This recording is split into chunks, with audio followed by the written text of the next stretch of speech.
notícias importante. Veja aqui tudo o que aconteceu hoje no mundo. Olá, aqui é a Amanda, trazendo as principais notícias de hoje no mundo. Apoie nosso trabalho, seguindo, deixando seu like, ative o sininho para não perder as novidades ao longo do dia, compartilhe notícias verdadeiras. Me diga de onde você está vendo nossos vídeos. Famílias que tenham na composição familiar pessoas com deficiência, idosos e crianças e adolescentes, famílias em situação de risco e vulnerabilidade, famílias em áreas em situação de emergência ou de calamidade, famílias em deslocamento involuntário em razão de obras públicas federais, famílias em situação de rua. Você sabia que beneficiários do Bolsa Família têm direito à CNH de graça? Bem, alguns estados disponibilizam essa possibilidade de tirar a Carteira Nacional de Habilitação, CNH, gratuitamente. Contudo, é necessário comprovar a falta de renda suficiente para custear o valor do documento. Lembrando que em algumas regiões do país, o custo da primeira via da habilitação pode ultrapassar R$1,8 mil. Dessa forma, entre os beneficiários do programa, estão aqueles inscritos no Bolsa Família. Saiba como conseguir sua CNH de graça a seguir. Veja também, governo anuncia fim do imposto de renda para estas pessoas. CNH Social. Desde 2011, alguns estados brasileiros oferecem um programa que disponibiliza a CNH gratuitamente para seus cidadãos, com nomes distintos dependendo do estado. Assim, popularmente conhecido como CNH Social, esse projeto não foi criado via lei federal, o que significa que apenas os estados que conseguem subsidiar esse projeto podem oferecer a habilitação sem custo algum. Um dos benefícios sociais que mais repercute é, sem dúvida, o Bolsa Família. Então, com a retomada do mesmo, muitos brasileiros estão aflitos para saber se é preciso um novo cadastro, um novo cartão, ou ainda, atualizar o cadastro único. A saber, o cadastro único tem como objetivo identificar e caracterizar as famílias brasileiras em situação de pobreza e extrema pobreza por meio de dados fornecidos pela população. Trata-se de um banco de dados coordenado pelo Ministério da Cidadania e, no Distrito Federal, pela Secretaria de Desenvolvimento Social, SEDES. Então, siga a leitura para ter mais detalhes sobre todo esse processo. Atualizar o cadastro único. Em primeiro lugar, cabe explicar que uma das formas mais simples de atualizar o cadastro único é pela internet. No entanto, esse procedimento é válido apenas para os casos em que você precisa atualizar por tempo do último procedimento, ou seja, quando não tem nenhuma alteração de informação do seu cadastro. Lembrando que você deve atualizar o cadastro único, obrigatoriamente, a cada 2 anos, ou imediatamente, sempre que houver qualquer alteração na estrutura familiar. Felipe Barros, PL, deputado federal, prestou depoimento nesta segunda-feira, 28, por cerca de 2 horas, na sede do Tribunal Superior Eleitoral, TSE, em Brasília. O parlamentar esteve no local na condição de testemunha em uma ação contra o ex-presidente Jair Bolsonaro, PL. Essa oitiva em questão faz parte do processo em que o PDT acusa o ex-chefe do executivo de ter cometido crime de abuso de poder político por conta da reunião que Bolsonaro convocou com embaixadores no Palácio do Planalto, em junho de 2022. Na ocasião, o ex-chefe do executivo, sem nenhuma prova, teceu ataques ao sistema eleitoral.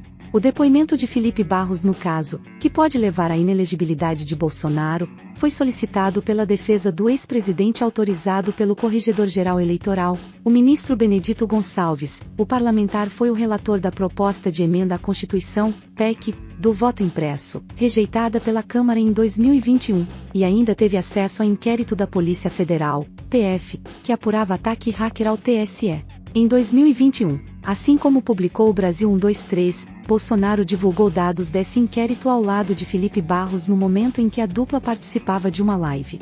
Essa transmissão culminou na abertura de uma investigação na Polícia Federal, que afirmou ter visto indícios de crime tanto na conduta do deputado quanto do ex-presidente. Na ocasião, a Polícia Federal revelou não ter pedido o indiciamento de Felipe Barros e Bolsonaro por conta de um motivo: a falta de um entendimento pacífico do Supremo Tribunal Federal, STF, que ainda diverge sobre a possibilidade de a PF indiciar um político com foro privilegiado.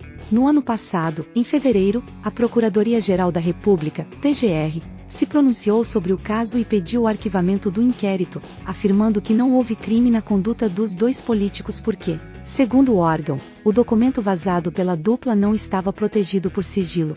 Márcio França, ministro de Portos e Aeroportos, voltou a falar sobre o programa que promete passagens aéreas a R$200 para aposentados do INSS, servidores públicos e estudantes beneficiários do Fundo de Financiamento ao Estudante do Ensino Superior, FIES.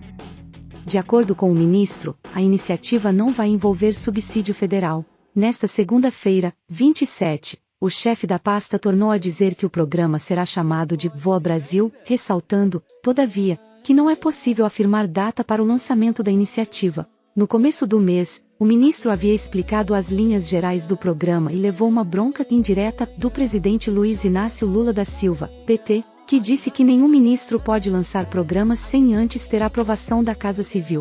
Ao voltar a comentar sobre a iniciativa, Márcio França, além de ressaltar que o programa não vai envolver subsídio federal, destacou que será usado o formato de consignado, com desconto direto na folha de pagamento, sendo um banco público responsável por intermediar a compra. Em entrevista coletiva, o chefe da pasta disse que a expectativa é que o programa funcione da seguinte forma: o aposentado, servidor público ou estudante do FIES compra a passagem, por R$200 o trecho, e paga em até 12 vezes. A proposta prevê que o Banco Público Caixa ou Banco do Brasil pague a passagem à empresa aérea e desconte direto em folha o valor da prestação, disse o ministro. Não suficiente, ele afirmou que o limite de compra do programa deve ser de 4 passagens por ano, sendo que essas passagens seriam adquiridas para viagens nos meses de fevereiro a junho, agosto e novembro. Conforme o ministro, o intuito do programa é fazer com que mais pessoas passem a viajar de avião. Sérgio Cabral, ex-governador do estado do Rio de Janeiro que foi solto recentemente, descumpriu uma determinação da Justiça ao não comparecer ao fórum neste mês de março para comprovar que se encontrava no Rio de Janeiro.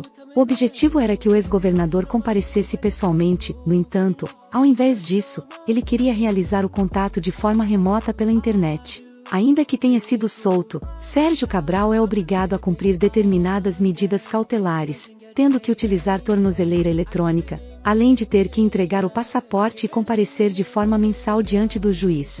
Contudo, de acordo com a primeira vara especializada em operações criminosas, o ex-governador não compareceu no mês de março.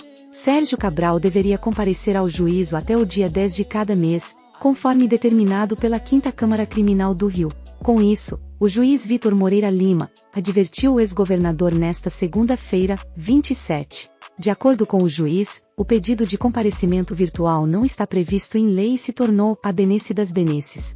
Ainda, segundo Vitor, o não comparecimento ao juízo para comprar sua obediência às medidas impostos, fazendo apenas virtualmente, vai contra o objetivo principal da lei. Por fim, o juiz indeferiu o pedido de comparecimento virtual, oferendo um prazo de 5 dias para que a medida seja cumprida. Se Sérgio Cabral não comparecer à justiça de forma presencial, ele corre risco de voltar para a cadeia. Segundo a defesa de Cabral, o pedido de audiência havia sido realizado quando ele se encontrava em prisão domiciliar e, além disso, a decisão da justiça estaria equivocada, dado que ele teria comparecido ao juízo em março.